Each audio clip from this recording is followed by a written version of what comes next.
Hi guys, welcome to वेंडीफाई।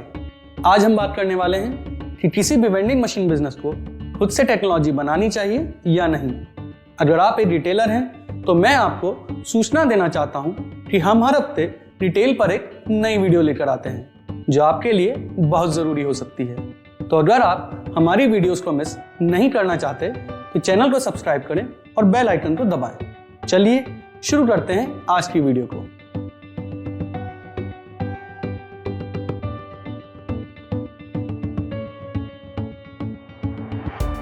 तो फर्ज कीजिए कि आप एक वेंडिंग मशीन ऑपरेटर हैं और आपके पास 1 करोड़ का बजट है पूरे साल के लिए और पर वेंडिंग मशीन आपका खर्चा है 1 लाख रुपीस।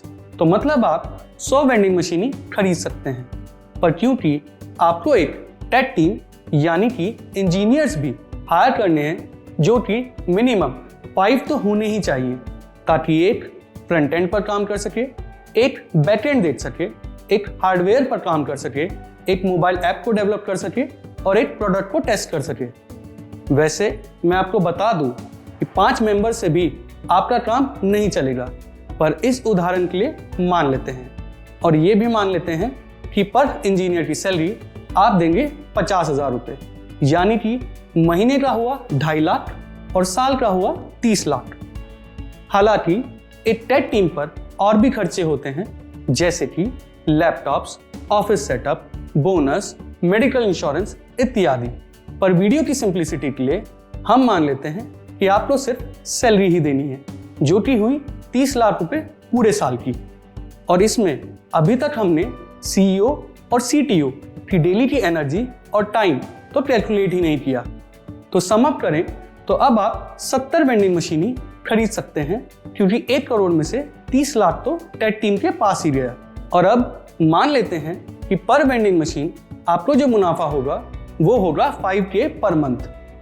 हालांकि प्रॉफिट इससे ज्यादा ही होगा, पर सिंप्लिसिटी के लिए अभी मान लेते हैं 5,000, यानी कि 70 वेंडिंग मशीन्स पर आप पूरे साल में कमाएंगे 42 लाख रुपीस। और क्योंकि इस साल भी 30 लाख तो टेक टीम को ही देना है तो अब आप 12 वेंडिंग मशीन्स ही खरीद सकते हैं, मतलब टोटल हुई 82 वेंडिंग मशीन्स। पर मैं आपको बता दूं कि हर साल आपको अपने इंजीनियर्स को एटलीस्ट 20 to 30% इंक्रीमेंट तो देना ही होता है, वरना लोग जॉब छोड़ जाते हैं। तो अभी मान लेते हैं कि आप मिनिमम 20% इंक्रीमेंट ही अपने इंजीनियर्स को देते हैं, मतलब इंजीनियरिंग टीम का खर्चा हो गया 36 लाख रुपए। अब आप 6 वेंडिंग मशीन ही खरीद सकते हैं तो टोटल वेंडिंग मशीन्स हो गई 76 वेंडिंग मशीन्स आपके पास। अब इन 76 वेंडिंग मशीन्स पर आप पूरे साल में कमाएंगे 45.6 लाख रुपीस। और इस साल मान लेते हैं कि आप इंजीनियर्स की सैलरी नहीं बढ़ाते, तो मतलब आप 36 लाख रुपए टेक टीम पर खर्च करने के बाद 10 वेंडिंग मशीन्स और खरीद सकते हैं और टोटल वेंडिंग मशीन्स हो गई 86 वेंडिंग मशीन्स। और ये चेन ऐसे ही चलती रहेगी। अब डिस्कस करते हैं दूसरा सिनेरियो जहां आप एक टेक्नोलॉजी पार्टनर के साथ जुड़ते हैं जो पर वेंडिंग मशीन आपसे हर महीने चार्ज करता है 500 रुपीस। तो क्योंकि अब आपको खुद से टेक्नोलॉजी डेवलप नहीं करनी, तो मतलब आपको कोई टेक टीम हायर भी नहीं करनी और कोई टेंशन भी नहीं लेनी। तो अब आप 1 करोड़ के इनिशियल इन्वेस्टमेंट के साथ सीधा 100 वेंडिंग मशीन खरीद सकते हैं।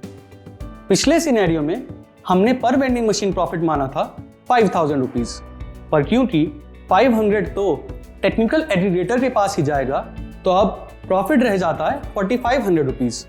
और 100 वेंडिंग मशीन पर आप पूरे साल में कमाएंगे 54 लाख रुपीज, जिनसे आप 54 वेंडिंग मशीन और ले पाएंगे, मतलब टोटल हो जाएंगी 154 वेंडिंग मशीन्स। अब 154 वेंडिंग मशीन्स पर अगले साल आप कमाएंगे 83.16 लाख रुपीज, मतलब आप 83 वेंडिंग मशीन्स और खरीद पाएंगे, यानी कि टेक्निकल एग्रीगेटर के साथ जुड़ने के बाद 2 साल बाद आपके पास टोटल वेंडिंग मशीन्स होंगी 237। तो अगर एक सही टेक्निकल एग्रीगेटर का साथ हो तो इससे प्रॉफिटेबल बिजनेस तो हो नहीं सकता। अब दोनों ही उदाहरण आपके सामने हैं। जब आप खुद से टेक्नोलॉजी डेवलप कर रहे हैं जिसमें हमने सिर्फ सैलरी का ही पॉइंट लिया, इसके अलावा टेक टीम को मैनेज करना, न्यू टेक्नोलॉजी के साथ अवेयर रहना और कंपटीशन से आगे रहना, ये सब तो हमने लिया ही नहीं। तो अगर एक ऐसा केस लें जिसमें आपका इनिशियल कैपिटल है 1 करोड़ रुपए, तो जब आप खुद से टेक्नोलॉजी डेवलप कर रहे हैं तो थर्ड ईयर के एंड पर आपके पास हैं टोटल 86 वेंडिंग मशीन्स और एनुअल प्रॉफिट होगा 51.6 लाख रुपीस। लेकिन जब आप किसी टेक्निकल एग्रीगेटर के साथ जुड़ते हैं तो थर्ड ईयर के एंड पर आपके पास 237 वेंडिंग मशीन्स हैं जिन पर आपका एनुअल प्रॉफिट होगा 1 करोड़ 28 लाख रुपीस, जो कि पिछले मॉडल के मुकाबले 2.5 टाइम्स यानी कि 2.5 गुना ज़्यादा है, वो भी सिर्फ 3 सालों में। तो अब दोनों ही एग्जाम्पल आपके सामने हैं। आपको डिसाइड करना है कि आपको 2x या 3x टाइम्स ग्रो करना है, वो भी बिना किसी वरी के, या फिर धीरे धीरे ग्रो होना है, जिसमें हो सकता है कि विद टाइम आपको जितना प्रॉफिट हो उतना ही टेक्नोलॉजी बनाने में ही चला जाए। खैर, आज के लिए इतना ही। आशा करते हैं कि आपको वीडियो पसंद आई होगी। बहुत बहुत धन्यवाद। वीडियो को लाइक करें, शेयर करें और चैनल को सब्सक्राइब करें।